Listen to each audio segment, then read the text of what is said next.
उनके जहन में आता होगा कि हम किस लिए ये गए। जो लेफ्टिनेंट, जो सिपाही, उनके माँ बाप, बीवियाँ, वो सोचते होंगे कि एक ऐसी जंग जिसको पाकिस्तानी मान भी नहीं रहे, तो हमारे बच्चे क्यों गए बीच में।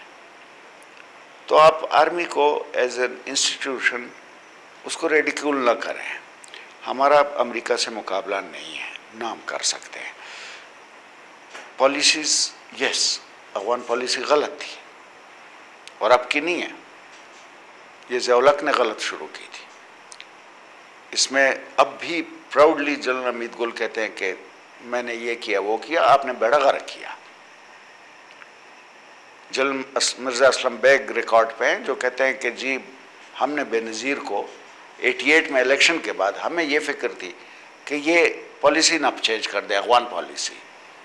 खुदा के बंदो, अगर उस वक्त वो चेंज हो जाती है, हो सकता है आज हालात ये ना होते।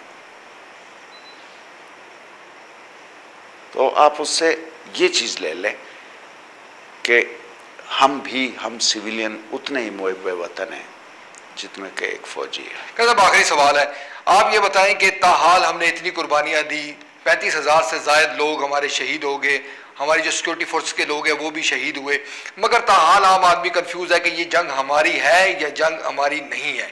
तो आप क्या समझते हैं कि ये किस तरह से ये कन्फ्यूजन दूर हो सकती है ताकि हम ज़्यादा बेहतर अंदाज में इस मसले को हल करने के काबिल हो जाए? देखें, अभी तो मुज़ाकराती अमल शुरू हो गया, ये होना चाहिए था। मैंने 2006 पे एक टीवी चैनल पे कहा कि इस जंग, ये हमारी जंग है, इसको जितना जल्दी आप लोग समझ जाएंगे उतना कम नुकसान उठाओगे। जिस पे एंकर भी नाराज़ हुए क्योंकि 2006 में कोई ये बात नहीं करता रहा। मैं कि जितनी जल्दी आप समझ जाएंगे उतना कम नुकसान उठाएंगे। जिस जंग में 35,000 लोग मरे हों, वो कैसे मेरी जंग नहीं है? हुकूमत का फेल्योर है, ISPR का फेल्योर है कि नहीं लोगों के जहनों में ये बात बिठा सके, कन्विंस कर सके। ये हुकूमतों का काम होता है, सच बोलने का, सामने आके कहने का। आपको ड्रोन पे कोई मसला है, मैंने अपने पिछले कॉलम में लिखा था अखबार में कि चीफ ऑफ आर्मी स्टाफ या वजीर आजम या सदर सामने आए और कहें कि जी ड्रोन की हमने इजाज़त दी है या नहीं दी है। अगर नहीं दी है और हम नहीं गिरा सकते, इस वजह से नहीं गिरा सकते, ताकि कौन को समझ आए। विकीलीक से ना पता चले कि हुकूमत ने इजाज़त दी हुई है लेकिन ऊपर से मुखालफत हो रही है। तो आप कौम को समझाएं कि ये फ़वायद हैं, ये नुकसानात हैं, इस वजह से हम नहीं रोक सकते। कौम समझ जाएगी। एफर्ट नहीं की गई है। दहशतगर्दी के ख़िलाफ़ जंग को ऐसे तकसीम किया गया और बेसिकली ये अमेरिका की मुखालफत वाला इसमें ज़्यादा वो रोल है। अमेरिका बदमाश है, पूरी दुनिया में बदमाशी करता है, तगड़ा भी है। वो एक अमेरिकन सफ़ीर ने कहा था कि दुनिया हमारी इसलिए, पाकिस्तान में सफ़ीर था, ये 80s की बात है, उसने कहा कि दुनिया हमारे इसलिए मुखालिफ है कि एक हम ताकतवर हैं, दूसरे हम बहुत मालदार हैं। हर ताकतवर, हर मालदार आदमी, इवन गांव में आप देख लें, चौधरी के पीछे आम आदमी गुस्से में होता है कि यार इसको कोई मारे, और स्पेशली जब वो बदमाश भी हो। एक अच्छा मालदार इंसान जो अपने गांव का, इलाके का ख्याल कर रहा है उसको नहीं, लेकिन अगर मालदार है और तगड़ा भी है और वो लोगों के साथ नाजायज़ भी कर रहा है, तो फिर जब कोई दूसरा उसको आके मारता है तो आप खुश होते हैं क्योंकि आप कमज़ोर है, आप नहीं मार सकते।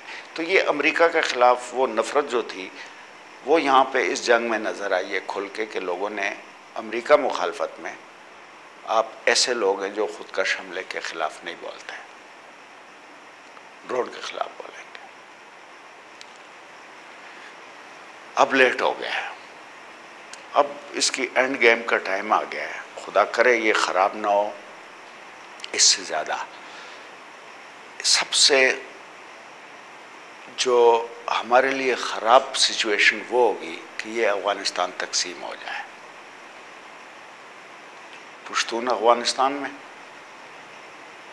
और नॉन पुश्तून अफ़गानिस्तान में। अगर ये हो गया, जिसके बहुत चांसेस हैं, क्योंकि ये पश्तून बेल्ट जितनी है इसमें अभी तक नेटो ने अपना कंट्रोल नहीं संभाला। सिटीज़ में है, बड़े बड़े शहरों में, लेकिन ये जिस तरह हमारा फाटा लाकानूनियत का शिकार है, इस तरह पठान बेल्ट जितने अफ़गानिस्तान के अंदर है उसमें भी नेटो बिल्कुल नाकाम है। तो अगर ये पठान बेल्ट रिवोल्ट करती है मुज़ाकरात के या काबुल गवर्नमेंट के, तो अफ़गानिस्तान दो हिस्सों में तकसीम होने का बड़ा चांस है। अगर वो तकसीम हो गया, वो पाकिस्तान के लिए इंतहाई नुकसानदेह होगा, क्योंकि ग्रेटर पख्तूनिस्तान का एक सोच चल रही है, उसके नक्शे इंटरनेट पे चल रहे हैं, उसके गाने बने हुए हैं ग्रेटर पख्तूनिस्तान के। आप नेट पे वो करें तो तराने और गाने वो है, जिसमें ये बहुत बड़ा है पाकिस्तान का इलाका, पूरा खैबर पख्तूनख्वा और कहाँ तक शामिल है, तो वो नक्शा भी बना हुआ है।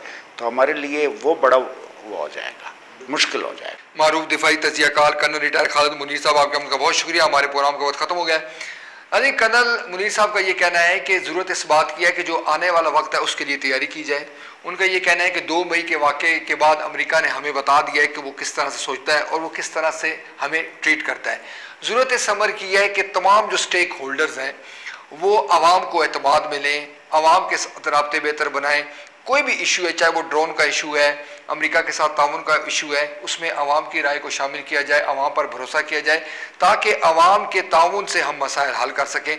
वो पॉलिसी किसी तौर पर भी कामयाब नहीं हो सकती जो आवाम जिससे लाताल्लुक़ हो जाए या आवाम उस पॉलिसी को अपनी पॉलिसी ना समझे और इस हवाले से हुकूमत से भरपूर अंदाज में ताउन ना करें। इसी के साथ अपने मेज़बान ज़हीरुद्दीन बाबर को इस्लामाबाद से इजाज़त दीजिए। अल्लाह हाफिज़।